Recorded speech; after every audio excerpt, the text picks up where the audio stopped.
मेरे दोस्तों, मैं हैदराबाद से डॉक्टर कर्नल ब्रह्मजीत सिंह। मैं एक मेडिकल ऑन्कोलॉजिस्ट, हेमाटो ऑन्कोलॉजिस्ट और पैलिएटिव केयर स्पेशलिस्ट हूँ। यानी कि मैं एक कैंसर विशेषज्ञ हूँ जो हर प्रकार के कैंसर का उपचार, कीमोथेरेपी और नवीनतम उपचार प्रणाली टारगेटेड थेरेपी और इम्यूनोथेरेपी से करता हूँ। क्या आप कैंसर से बचना चाहते हैं? कैंसर क्यों और कैसे होता है और उससे कैसे बच सकते हैं जानना चाहते हैं? और अगर आप कैंसर के मरीज हैं और उसका सही इलाज जानना चाहते हैं तो मैं आपको अपने ज्ञान और तजुर्बे से सभी उचित, सटीक और प्रमाणिक जानकारी बिल्कुल सरल भाषा में समय समय पर देता रहूंगा। जानने के लिए मेरे साथ जुड़े रहें और इसके लिए सबसे पहले बेल आइकन पर प्रेस करें और इस चैनल को सब्सक्राइब करें।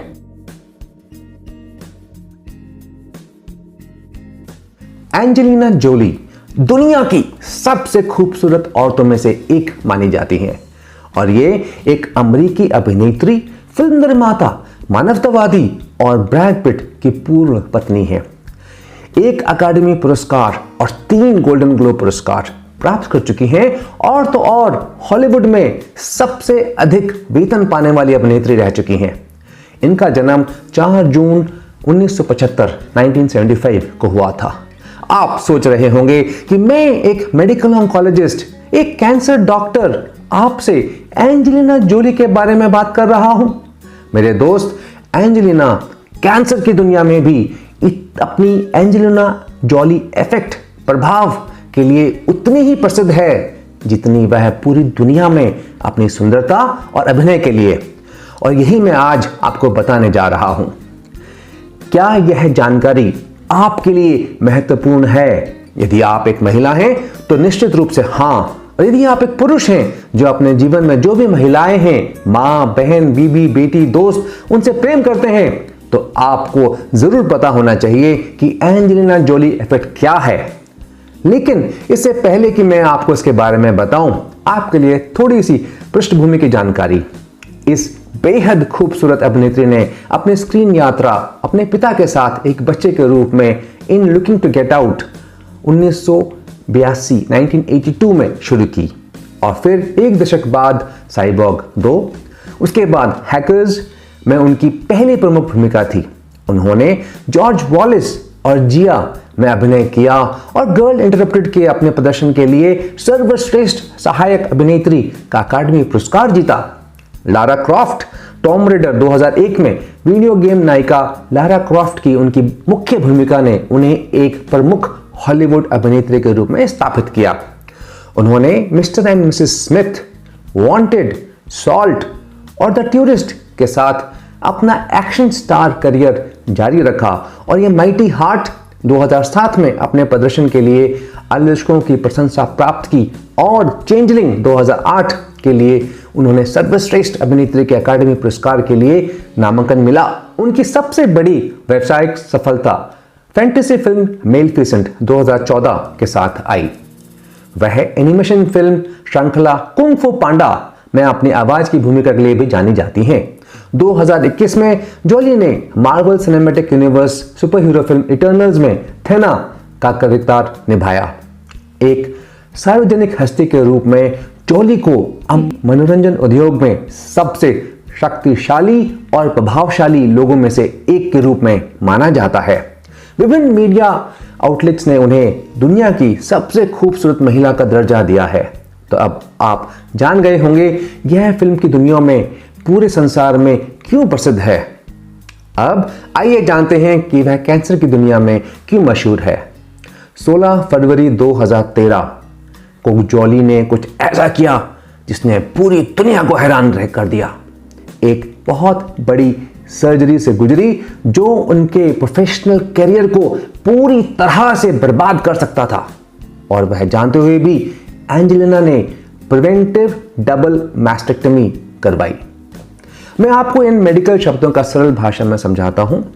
सबसे पहले प्रिवेंटिव यानी निवारक, यानी उस समय उसे ब्रेस्ट स्तन कैंसर नहीं था फिर भी ऑपरेशन किया गया। डबल मतलब दोनों तरफ, दोनों ब्रेस्ट्स, दोनों स्तन का ऑपरेशन किया गया। मैस्टेक्टमी स्तनों का सर्जिकल तरीके से पूरी तरीके से शरीर से निकालना। सीधे सरल शब्दों में उसने अपने दोनों स्तन, अपने दोनों ब्रेस्ट्स को हटाने के लिए सर्जरी करवाई, तब भी जब स्तन कैंसर नहीं था। कल्पना कीजिए एक महिला जो इतनी खूबसूरत है, जो एक हॉलीवुड की बहुत मशहूर अभिनेत्री है, ने ऐसा क्यों किया होगा, और वह भी 37 साल की उम्र में। मैस्टेक्टमी के बाद जॉली ने पुनर्निर्माण सर्जरी करवाई, जिसके दौरान ब्रेस्ट इम्प्लांट लगवाए गए। अब मुद्दा यह है, ऐसा क्या था जिसने एंजेलिना को इतना बड़ा निर्णय लेने पर मजबूर कर दिया। मैं इस विषय पर फिर वापस आऊंगा, क्योंकि स्तन कैंसर की कहानी में और भी बहुत कुछ बाकी है। 2 साल के बाद 2015 में वार्षिक प्रशिक्षण के नतीजे में प्रारंभिक ओवेरियन कैंसर की संभावना लगी, लेकिन कैंसर की पुष्टि नहीं हो पाई। फिर भी एंजेलिना ने प्रिवेंटिव निवारक सैल्फिंगोओफ्रेक्टमी का ऑपरेशन करवाया, यानी ओवरी और फैलोपियन ट्यूब को ऑपरेशन करवाकर अपने शरीर से निकलवा दिया। अब आप सोच रहे होंगे कि दोनों ऑपरेशनों की क्या जरूरत थी, जब ना तो ब्रेस्ट में और ना ही ओवरी में कैंसर पाया गया था। फिर भी क्यों इन 2 प्रमुख ऑपरेशनों से गुजरने की आवश्यकता पड़ी? किस चीज ने उसे यह निर्णय लेने के लिए मजबूर किया?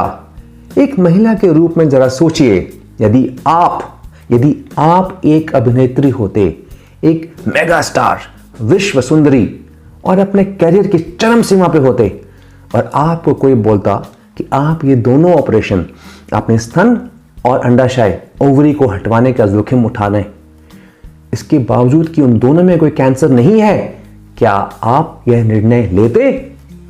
शायद नहीं। सोचिए उसने ऐसा क्यों किया।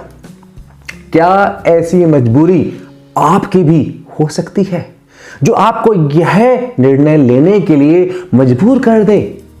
चलिए मैं आपको एंजेलिना के परिवार का मेडिकल इतिहास, यानी फैमिली हिस्ट्री के बारे में बताता हूं। एंजेलिना जोली की मां अभिनेत्री मार्शलिन बर्ट्रांड को पहले स्तन कैंसर और उसके कुछ साल बाद ओवेरियन कैंसर हुआ था। 2 कैंसर। दुर्भाग्य से ब्रेस्ट और ओवेरियन कैंसर से लगभग 8 साल की लड़ाई के बाद उन्हें दिए गए सर्वोत्तम संभव उपचार के बावजूद, जाहिर तौर पर संसाधनों की कोई कमी नहीं थी, 27 जनवरी 2007 को केवल 56 वर्ष 56 ईयर्स की उम्र में उनकी मृत्यु हो गई। कैंसर और उनके परिवार के इतिहास यहीं खत्म नहीं होता। मार्शलिन की मां यानी एंजेलिना की नानी और उनकी बहन यानी एंजेलिना की मासी भी स्तन और ओवेरियन कैंसर से मर गए। अब आपको कुछ अंदाजा हो गया होगा कि कैंसर के सर्वोत्तम से सर्वोत्तम, महंगे से महंगे इलाज के लिए संसाधन होने के बावजूद और एक विश्व प्रसिद्ध अभिनेत्री होने के बावजूद एंजेलिना को इतना महत्वपूर्ण निर्णय क्यों लेना पड़ा, और यह भी इतनी कम उम्र में? ऐसा क्या है जिसके कारण उसके परिवार में कैंसर से लोग मर रहे हैं? ऐसा क्यों? आपको यह समझना बहुत जरूरी है। उसके परिवार में BRCA1, जिसे हम ब्राका भी कहते हैं, नामक जीन की म्यूटेशन है, जिससे स्तन कैंसर विकसित होने की 85% 85% संभावना होती है और ओवेरियन कैंसर विकसित होने की 50% 50% संभावना है उसके जीवन काल के दौरान। BRCA1 और BRCA2 म्यूटेशन यानी उत्परिवर्तन क्या है, यह कैसे होता है और ये इतने भयावह क्यों हैं? अगर आपके परिवार में किसी को कैंसर है तो क्या आपको खुद को BRCA1 और BRCA2 के लिए टेस्ट करवाने की आवश्यकता है? क्या इस म्यूटेशन का पुरुषों पर भी असर पड़ता है?